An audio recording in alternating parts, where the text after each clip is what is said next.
Today is September 7th, 2016, and we are interviewing Floyd Stanton at the Tremont Ridge Assisted Living Facility in Hillsboro.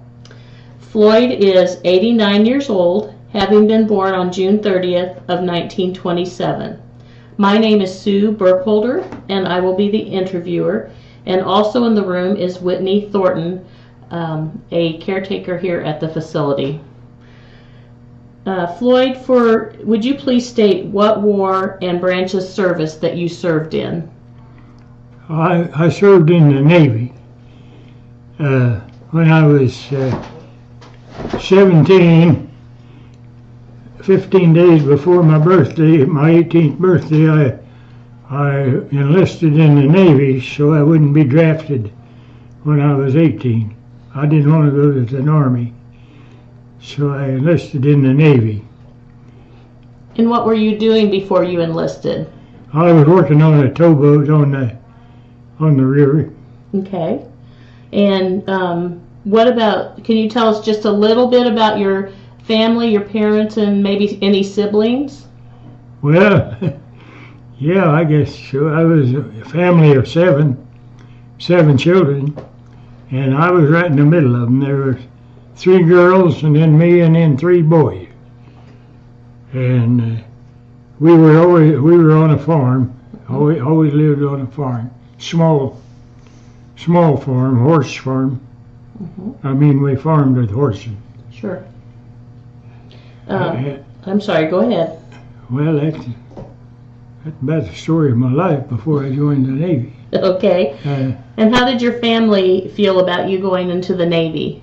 Well, they knew I had to go somewhere, so they didn't have any preference. No, there was no question, that I had to go to the service. Mm-hmm.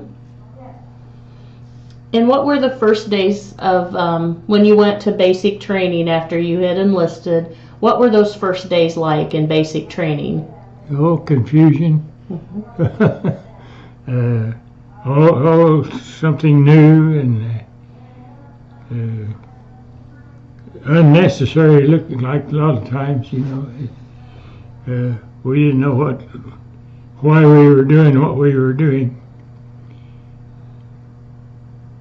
But it was all, all planned out. It worked out. Mm-hmm.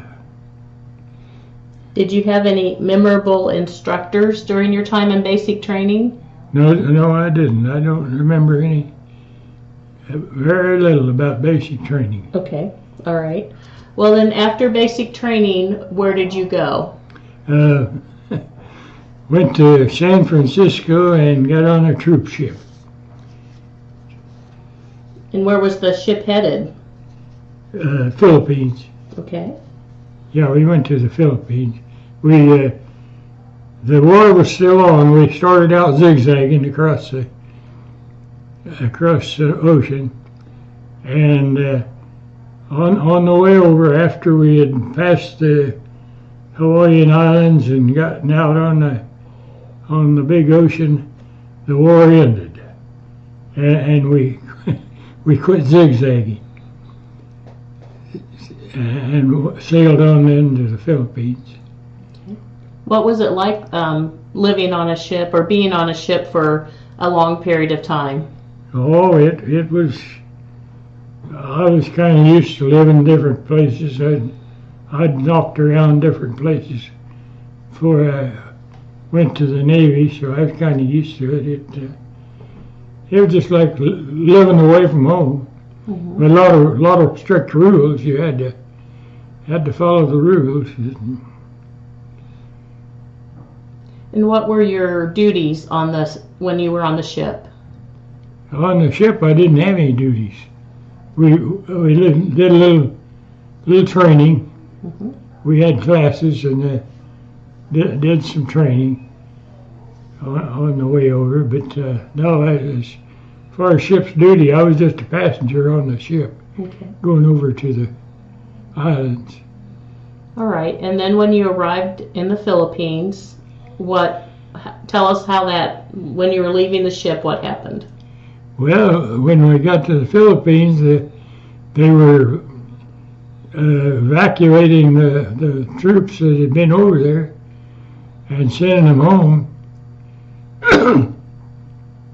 because the war was over, and they were closing the little bases on the different islands around, and so they put me on a LST, which is a small landing craft that you can pull it into the bank and drive trucks on it, and so we were doing that, hauling the equipment back to Manila to put on troop ships and send it home.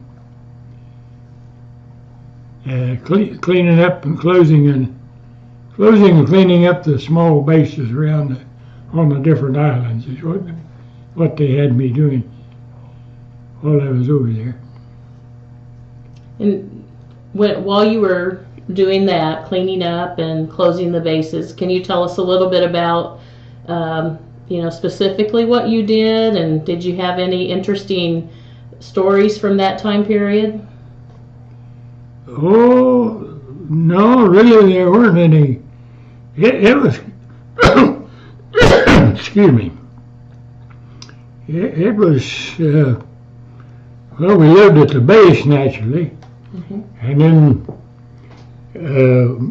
what traveling we did was from one small base to another. That was usually on the water, from one small island to another. And when we got there, we'd load up the equipment, evacuate the base, and give a lot of stuff to the Filipinos, and ship the rest of it home. That was about the story of my life in the Philippines. That's just about all I did. I didn't have any regular ship's duty other than closing up the bases. And as you were interacting with the Filipinos, how did it, were they thankful? How was that?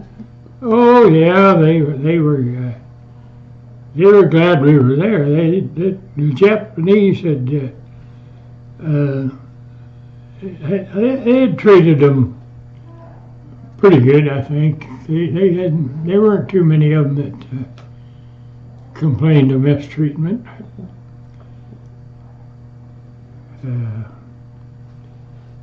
They, of course, we couldn't talk their language, and we didn't learn a whole lot about how they lived under the Japs. But the Japanese were in there 4 years, and some of them had married Japanese men, and they got along. They fraternized, and then when we got there, they naturally had to become Americans and go follow our rules. And it worked out. It was a lot of learning to understand each other's, what we were talking about and how we worked. And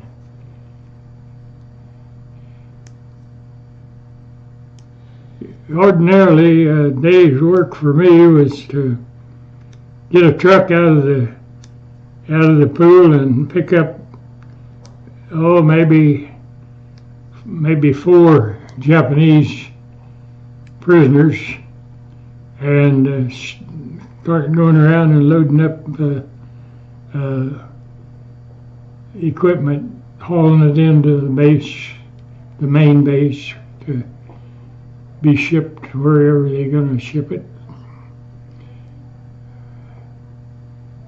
The Japanese did the work. I drove the truck, and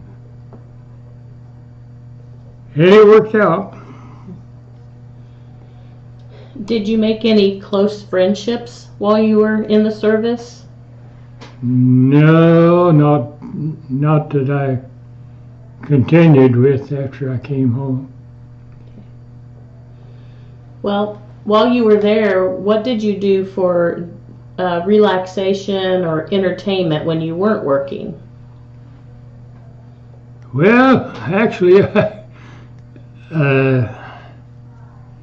I tried to see a little bit of the islands. I took walks back into the islands, and that was about it. There were shows and stuff that we went to. The Navy tried to entertain us, but other than that, there wasn't much going on. Mm-hmm. The Filipinos, it was a wreck. They were all, their country was all shot up and everything. They were living in cardboard shacks and corrugated tin houses, and it was pretty rough on them. Of course, we were living in the base. It didn't bother us too much, but their country was pretty well shot up. Did you help the Filipinos any to recover from this, or were you just there to take the close down the bases? To recover. Just to maybe to help them to clean up or to recover from the damage that had been done to their. Well, you mean repair? Yes. Well, there were repairs crews, yes. I wasn't one of them. I guess that would have been a branch of the service. I don't remember. I don't think the United States was repairing their, the damage done. It would have been, I don't know, Philippine or Japanese, maybe. Okay. Well, is there any, was there any memorable experience that you can remember while you were, during your whole time in the service? No, not really. I didn't have any experiences. Only of course, the trip over and everything I did in the Philippines was something to be remembered. It was different from being home. Mm-hmm. But no, as far as any accomplishing anything that was worth talking about, I can't really say what it would have been. Okay. Just repairing, clean up and repair. Okay. Terribly shot up. We were at Manila, and it had been pretty well bombed out. Mm. And so it was mostly repair work. Okay. Do you remember what the food was like while you were there, or did you eat any of the local food? Oh yeah, we got food locally there. The fruit there, I say we did. There weren't any of the orchards and things were producing that I can really talk about. But we got the fruit from somewhere, the produce. It wasn't all shipped in. I didn't have anything to do with the kitchens, so I didn't know anything about the food, really. Mm-hmm. Okay.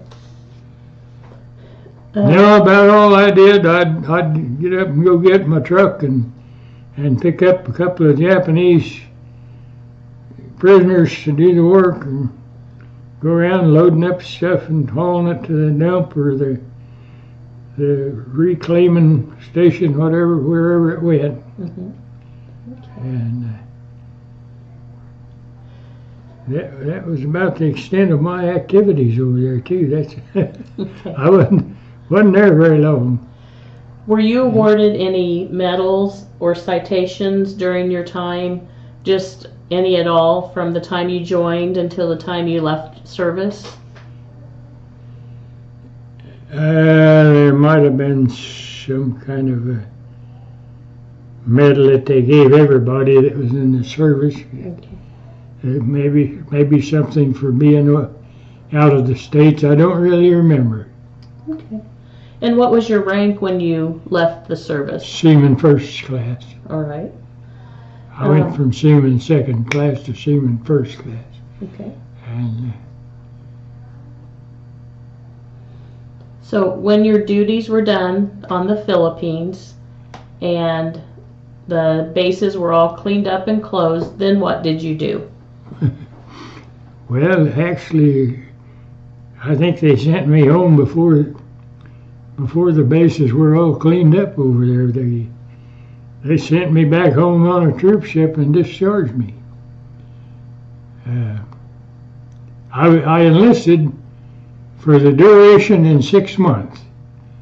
When I enlisted in the Navy, that was rather than be drafted, I enlisted for the duration of the war plus 6 months. Well, the war was over when I was going overseas after I'd been taking my basic training, which I think was 2 months. And so I was eligible for discharge pretty, after less than a year service over there. When you came home, what did you do? Did you, I'm sure your family was happy to see you home, but then what did you do? I went back on my job on the river. Of course, at that time, when you were drafted or, well, in my case, enlisted, they guaranteed you your job when you came back.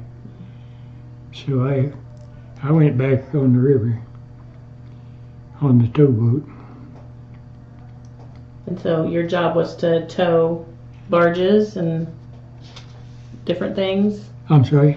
Your job was to tow barges or different? Yeah, we towed oil barges, oil and gas barges, from the Wood River refinery to St. Paul, Minnesota in the summertime, and in the wintertime the river was frozen up there. We went to New Orleans, didn't go to New Orleans, went to Narco, Louisiana.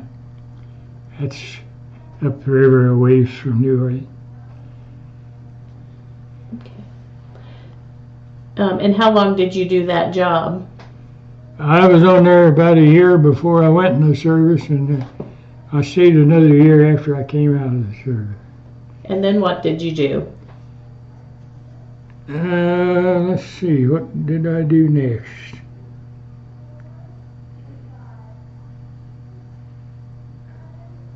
I knocked around and got a job in a steel mill. I didn't stay there very long. And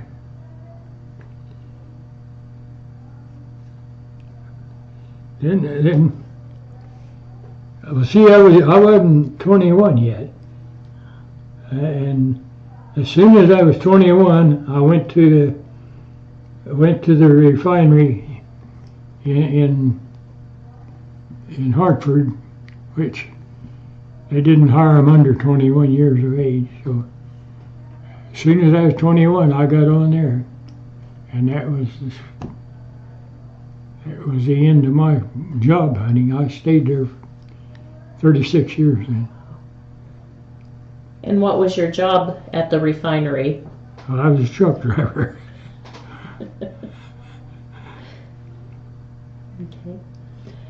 Okay. Have you joined or did you join any veterans organizations after you were out of the service? Yeah, I joined the VFW, the Panama had a what do you call it? A post? Post, yeah. And I joined that.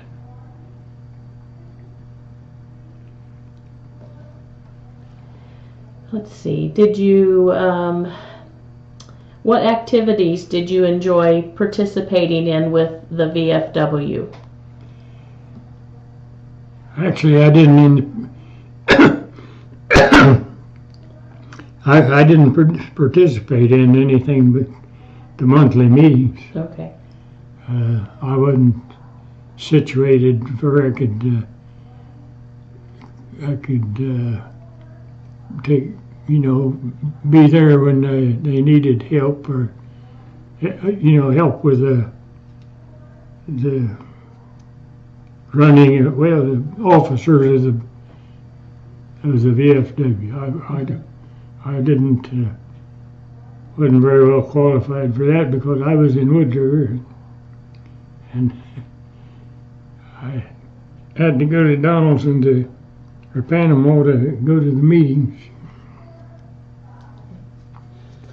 So if you look back, even though your service was a short time, how do you feel that the experiences while you were in the service affected your life? Well, I felt like I was doing some good. I was proud to be a serviceman. I never saw any action, none at all, really. Just a little while on the ocean there when the war was still on, when we started across to the Philippines, was the only danger I was ever in. From then on, it was peacetime. Do you think, were there any life lessons that you learned because of your military service? Oh, there were a lot of them that you better learn them. They were pretty strict. Mm-hmm. Yeah, I kind of learned to take orders and do what I was told. I wasn't really. I'd never been used to that, really. I was raised on the farm, and we had certain things on the farm you had to do, and then when I got to work in the jobs, like the one on the towboat, why you followed their instructions. So I really never had any problems with what would you call it? Following authority. Minding doing what I was supposed to do. Mm-hmm. Do you feel like the time you were in influenced your thinking about war or the military in general? Say it again. How did your military experiences influence your thinking about war or the military in general? Well, it convinced me that I didn't want to make a career of it. It was well, it's just so much different, everything you were told to do something a certain way you could do it, and just taking orders, following instructions and things a little more closely than I was ever used to. Mm-hmm. And it didn't appeal to me. It never did make me want to make a career of it. So, and what war again were you in on the tail end of? What? Which war did you? Oh, that was World War II. Okay. The right at the end of it. See, the war ended in 45. That's when I enlisted. Right before I was 18. Okay. And I was only I took my basic training and then got on the troop ship and on the way over then while the war ended. We were zigzagging across the ocean. You know, you've heard of how you travel to keep the radar from catching you, and so you'd go certain distance one direction, then you'd turn and go another direction, and zigzagged across the ocean. And we quit that after the war ended. We straightened out and went straight to the Philippines. Okay. I forget how long that trip was. I think 20-some days, if I remember right. And did you come back the same way on a ship? Yeah, I came back on a troop ship too, but it was in peacetime then, and strictly a load of servicemen returning home. How was it different from your trip over, when you knew the war was over and going over it was still on at first? Well, we were still in the Navy. We had to follow the Navy rules, but there wasn't any fear. You know, we weren't afraid of being attacked. The duties, I imagine, were pretty much the same. Didn't have any duties really. The troops on the ships didn't have much to do. Was there any entertainment on the ship? Oh, or movies. Things you could do? Movies about the only thing, about the only entertainment they had. And how was the food on the ship? It was good. Yeah, I never complained about the food.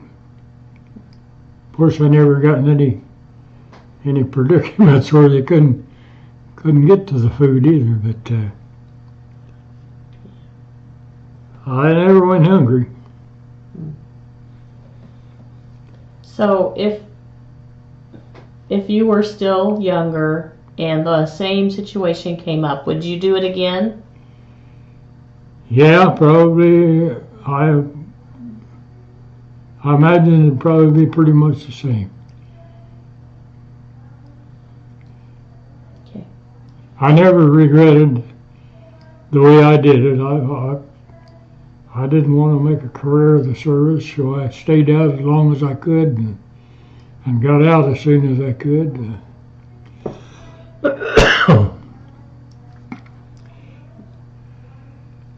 I didn't like the discipline, really. I didn't like to be told every move to make, you know.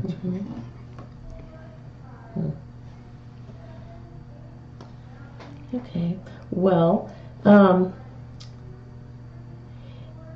if you were to leave a message here for future generations who might see or hear your interview about military service, what would you say to them? Well, be proud of your country and serve it if it's necessary. If you have to. And for some people, you know, it was an enjoyable life. Some people like the service, and they're the ones that should be there in there.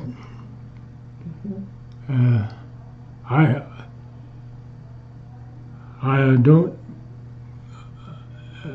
then, of course, I guess the draft naturally was necessary, but the volunteer service is much better. You get people that that's what they want to do, and they work hard at making a career of it, Okay.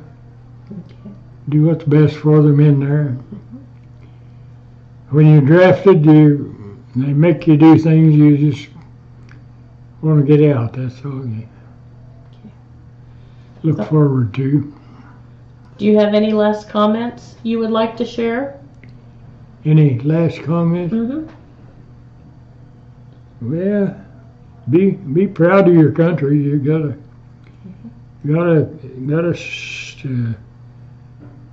there's always someone looking to make a prisoner of you, make a slave out of you. So you have to consider that, and if it's necessary, do what's necessary, and let your children do it. Don't try to run their lives for them. Well, Floyd, I want to thank you very much for your time. Well, it wasn't much of an interview. I don't really have a very interesting life, but it's more than a lot of people had, I guess. Right, but it's your story, and that's what's important. And I do thank you very much, and I thank you for your service to our country. Well, thank you.